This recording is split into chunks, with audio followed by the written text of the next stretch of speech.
МcGill – це серце академічного Монреалю. І навіть сам Джастін Трюдо навчався в саме цьому університеті. I think McGill has a lot of different opportunities. Тепер про найцікавіше. Як же ж канадська освіта відрізняється від української? McGill is a great place because it's ranked high and like Вступити дуже легко. 55 тисяч доларів на рік. Перше побачила, то мені було якось ніяково. Всім привіт! Мене звати Діана, і сьогодні ти дізнаєшся все про канадську освіту. На прикладі одного з найпрестижніших університетів Канади – McGill University. Це буде не просто тур по кампусу, я вам розповім відмінності між канадською і українською освітою. Як вступити до канадського університету, що для цього потрібно, яка ціна і вартість канадської освіти, а також покажу вам, як живуть студенти, як навчаються, і поспілкуємось і дізнаємось їхній особистий досвід та їхні враження. Ну що, готові? Ходімо!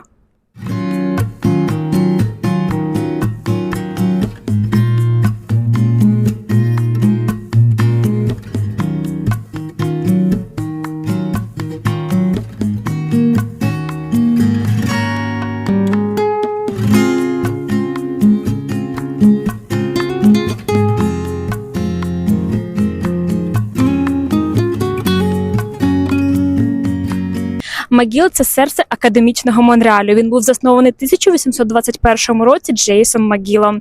Джеймс McGill – це шведський купець, який мав право власності на цю землю, а потім згодом передав її у спадок і сказав, що після його смерті заснували саме цей університет. Тут навчається понад 40 тисяч студентів, 30% з яких іноземці, з 150 країн світу. McGill входить до 30 найкращих університетів світу, має 12 нобелівських лауреатів, і навіть сам Джастін Трюдо навчався в саме цьому університеті.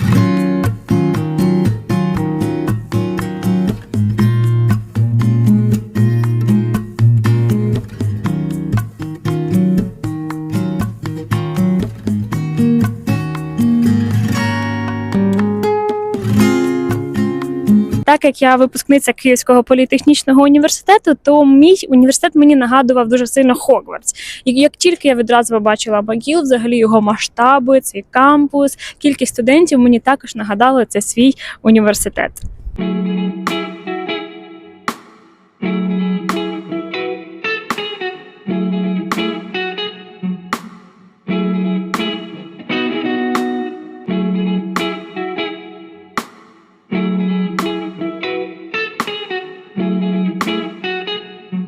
McGill має близько 11 різних факультетів, від інженерії до медицини, до стоматології, до різних вивчення мов, історії і тому подібне. У 1847 році в McGill лікарі вперше в Канаді використали ефір як анестетик під час хірургічної операції. Це сталося під керівництвом доктора Джорджа Сімпсона, професора медицини McGill. Його ім'я зараз увіковічено в історії медичної школи. До винайдення анестезії операції були болісними, шоковими та надто часто смертельними. Використання ефіру відкрило нову еру в хірургії, без болі та з набагато більшим шансом на виживання. Сьогодні McGill продовжує лідерство у сфері медицини. Це один із найкращих медичних факультетів Канади, і його випускники працюють по всьому світу. У кампусі в Даунтаун розміщено понад 100 будівель, історичні корпуси 19 століття, сучасні лабораторії, бібліотеки, гуртожитки, зелені газони, парк, навіть власний ботанічний сад. Кампус насправді буквально вплетений у міський пейзаж. Ти можеш вийти з бібліотеки і одразу бути в центрі міста Монреаль.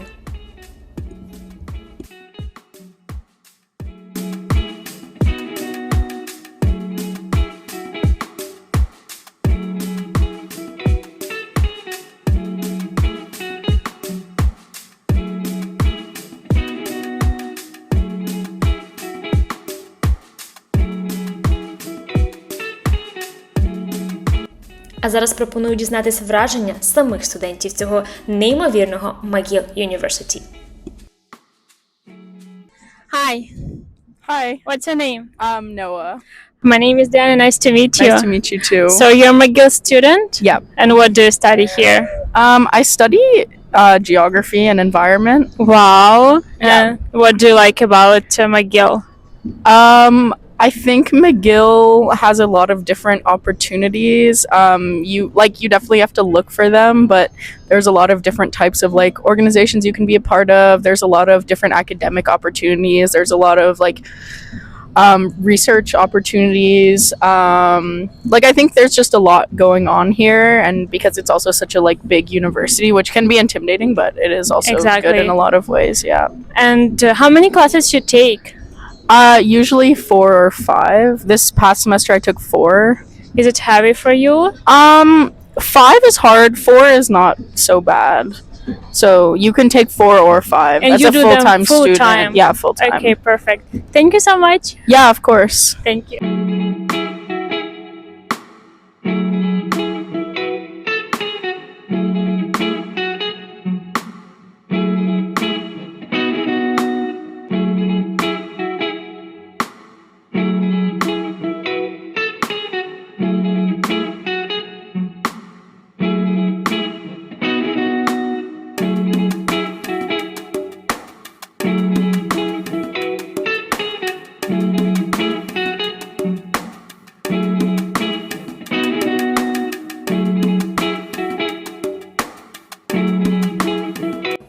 Зараз я покажу вам одне з моїх улюблених місць у МcGill – бібліотеку.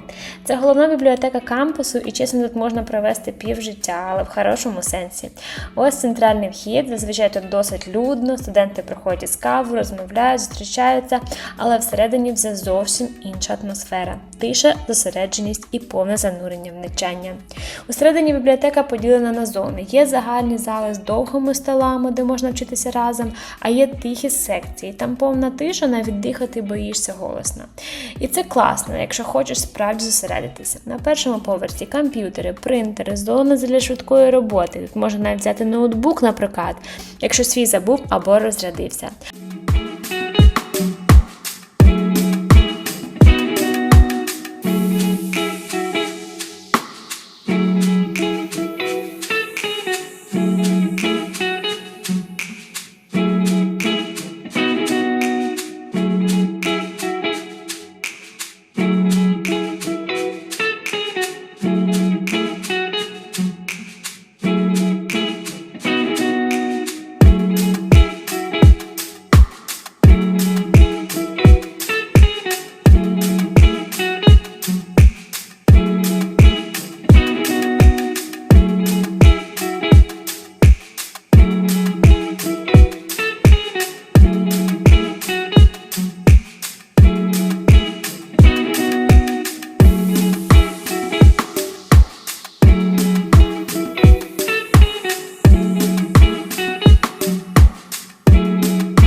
А ще є кімнати для групової роботи. Бронюєш заздалегідь і можете з друзями обговорювати проєкти, робити презентації або просто вчитись разом, незважаючи на інших.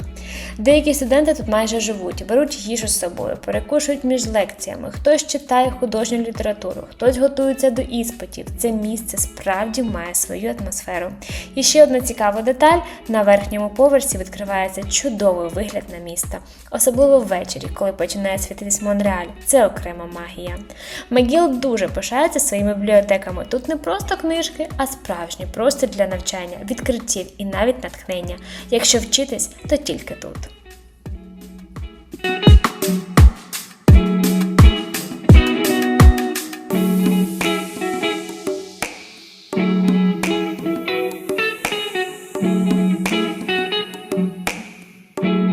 So hi, what's your name? Hello, I'm Victor.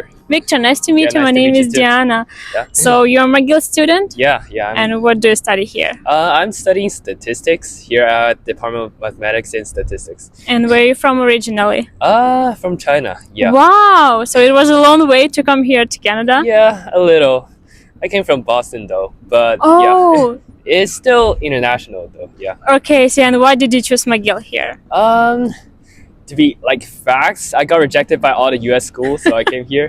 But McGill is a great place because it's ranked high and like it has a better program than other schools in Canada generally. So yeah, I came here. Because it's like the famous, like the biggest university exactly. in Canada. Exactly, and it's a English university, and unfortunately, I haven't learned French yet.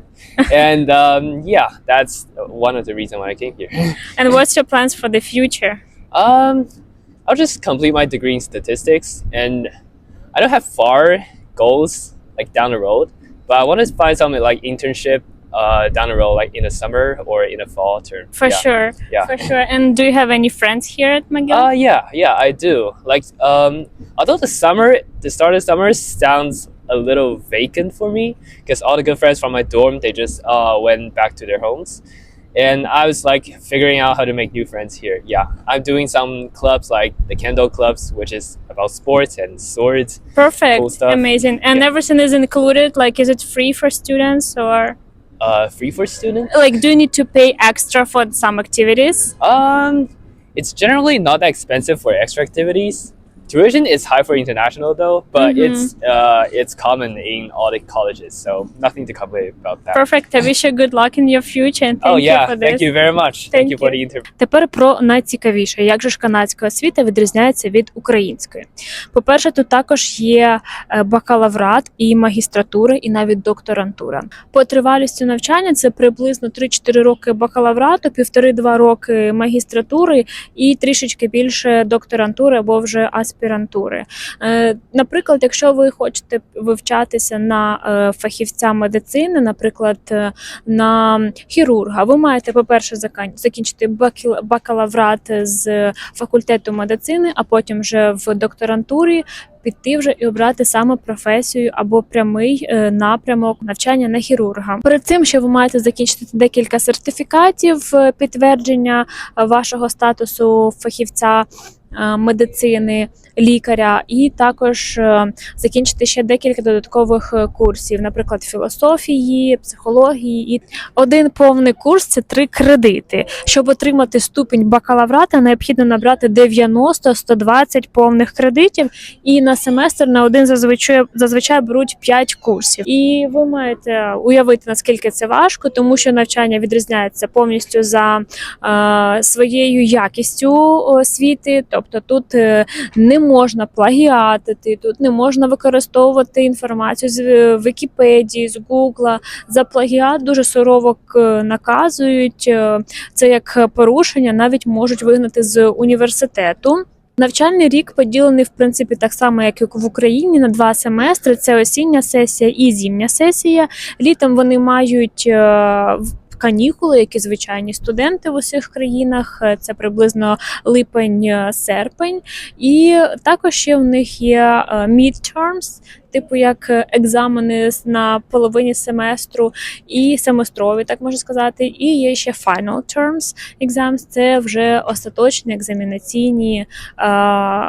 екзаменаційні роботи, які вони здають кожного семестра, восени і взимку. Найбільша головна відмінність – це те, що можна обрати декілька дисциплін одночасно. Наприклад, якщо ви вивчаєте інноваційні технології або комп'ютерні науки, в цей же час ви можете також вивчати і лінгвістику, або навіть і психологію, тобто комбінувати. В цьому плані у вас є, звичайно, стандартна база курсів, яку ви маєте набрати, стандартна база кредитів, яку ви маєте набрати для бакалаврату або для магістратури, але в той же час, як додатково, як опційний вибір, ще можна також взяти і, наприклад, курси з психології, або з лінгвістики, або навіть цієї ж самої інженерії, і це також буде зараховуватись в загальну вартість кредитів. Оцінювання є такою ж самою, як і в Україні. Всі отримують бали A, B, C, D. D – це незадовільна оцінка, можуть відправити на перездачу або навіть вигнати з університету. А це максимальна оцінка, максимально відмінна оцінка. І потім вже йде добре, задовільно. І максимальна кількість – це 100%. До речі, саме тут, в МcGill, дуже важко навчатись, тому що тут немає кумовства, тут немає такого, що можна домовитись за оцінку, там принести якусь шоколадку, або як в Україні можуть домовитись за папір, за, не знаю, принтер і тому таке інше. Тут так це не працює. Навіть якщо ви можете прийти до викладача, до речі, всі дружелюбні і дуже допомагають своїм студентам, ідуть на зустріч завжди, то ви можете піти до викладача і вам викладач дасть якусь додатковий час на здачу або дасть якесь додаткове завдання, щоб підвищити ваш рівень. Тобто тут викладачі дуже відкриті до студентів і йдуть завжди на зустріч і допомагають їм з домашніми завданнями.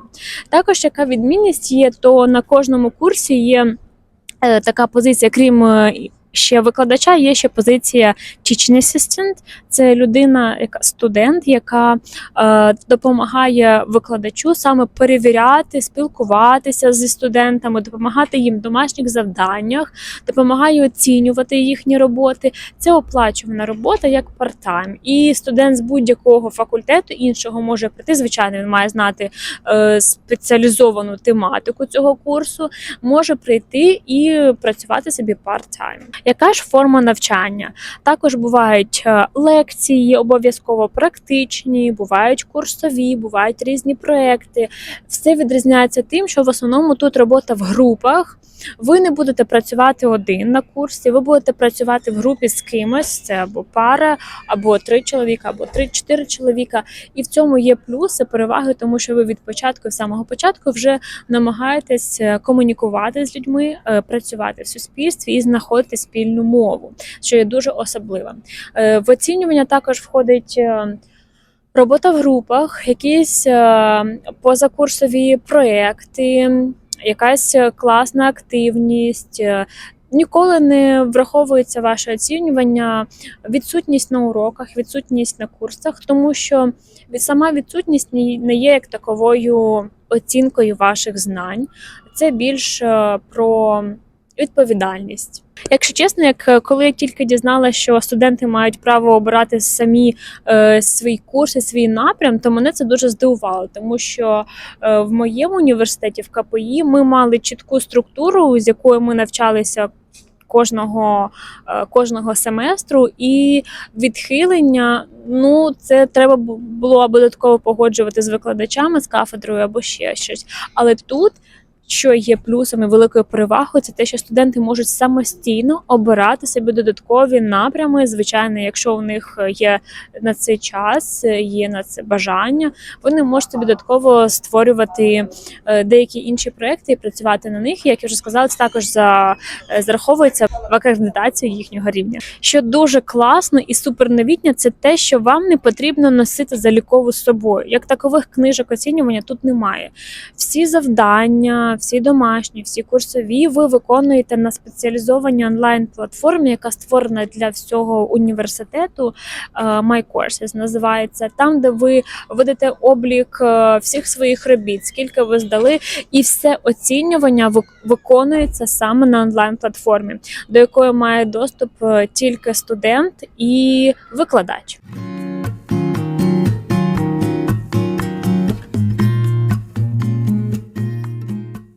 Як і в всіх університетах, зазвичай для студентів існує дуже багато активностей: волейбол, футбол, баскетбол, взагалі бейсбол навіть, тому що це Канада.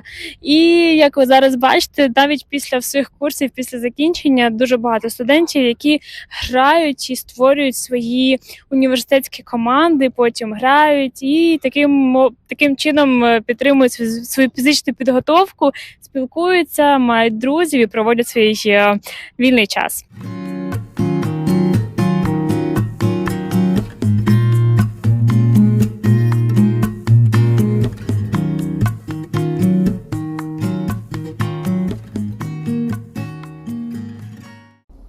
Ось він, центральний корпус McGill University. Класична кам'яна будівля з куполом, майже як у фільмах про Гарвард, але це серце Монреалю. Це місце – справжній символ університету, навколо якого побудовано весь головний кампус. А зараз подивіться на кампус згори. Тут видно все – корпуси, бібліотеки, зелені алеї і навіть як кампус ніби вплетений у сам Монреаль. McGill – це не про місце для навчання, це простір, де зустрічаються культури, ідеї і майбутнє. І, якщо чесно, важко уявити краще місце для студентського життя.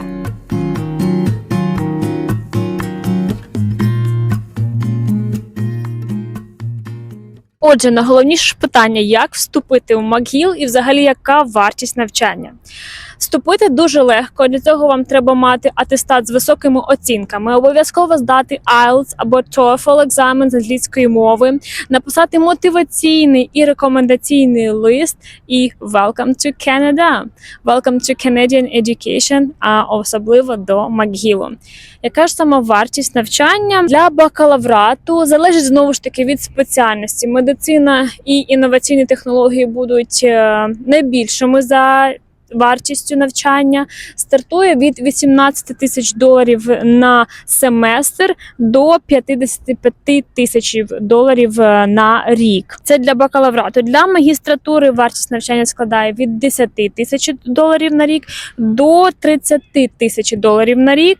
Проживання приблизно також тут є гуртожитки, до речі, новітні гуртожитки з усіма комфортними умовами. Проживання коштує від $700 на місяць до 1200, залежно яка кімната, кількість людей в кімнаті і таке інше. І обов'язково має бути медична страховка, яка також коштує $1000 на рік для студентів. Чи є тут стипендії, чи можна навчатися безкоштовно? Загалом місцеві кебекуа або канадці мають зазвичай меншу вартість навчання, а для іноземців вона більша.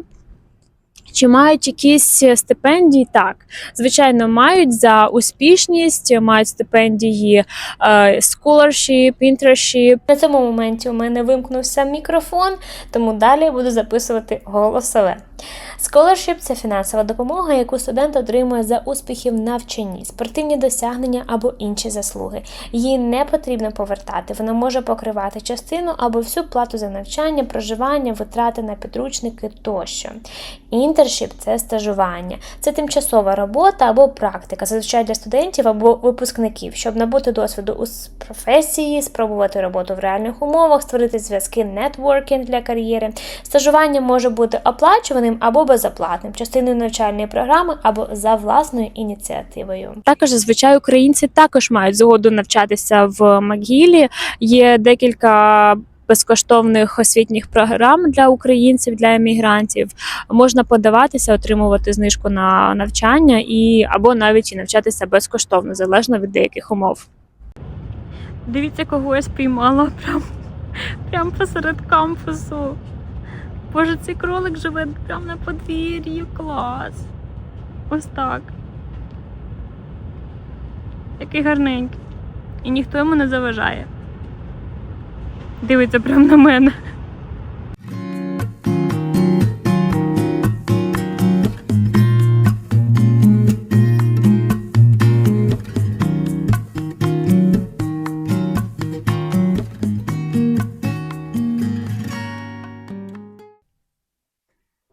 Ну, а зараз я вам покажу взагалі, як навчаються студенти, в яких умовах, що знаходиться в класі, і чи схоже це на американську школу, чи ні.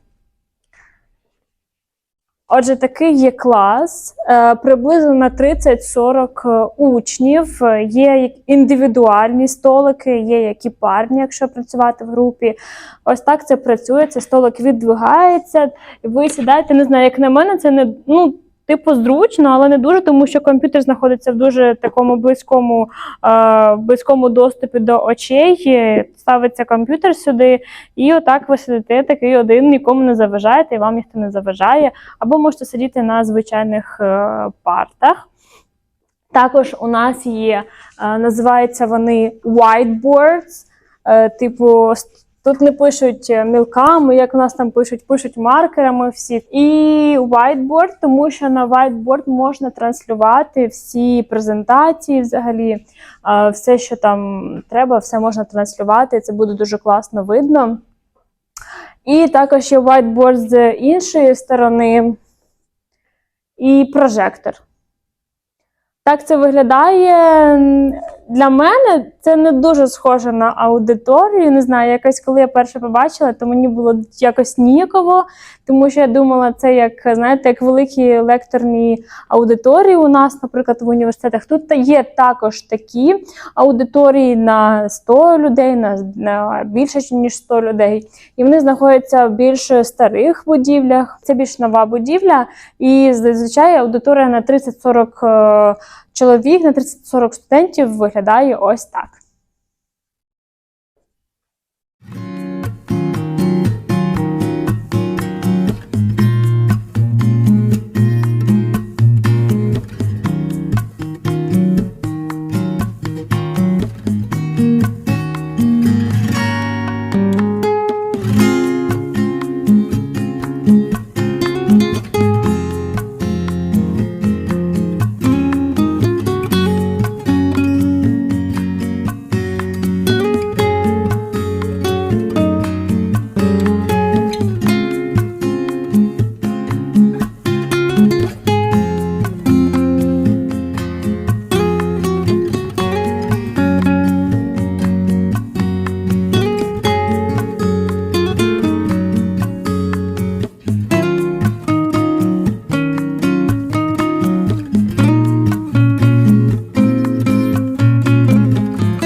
А тут наші брошури з програмами навчання.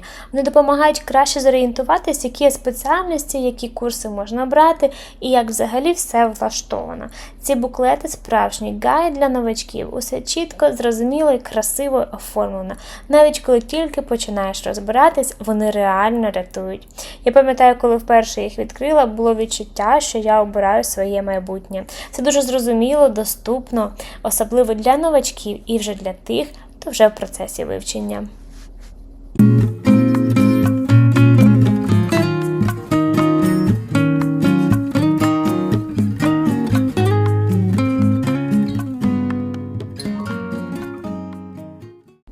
Ну і обов'язково свій брендовий власний університетський магазин, де ви можете купити все від одягу до книг. Ну що ж, на цьому все. Я вам дуже вдячна за те, що ви подивилися це відео до кінця. Будь ласка, поділіться вашим враженням в коментарях, напишіть, чи сподобався вам такий огляд на канадський університет, чи дізналися ви для себе щось нове. І, будь ласка, поставте лайк, напишіть коментар і підпишіться на мій канал, тому що на моєму каналі ми розпаковуємо це життя разом. Дякую і до наступних зустрічей!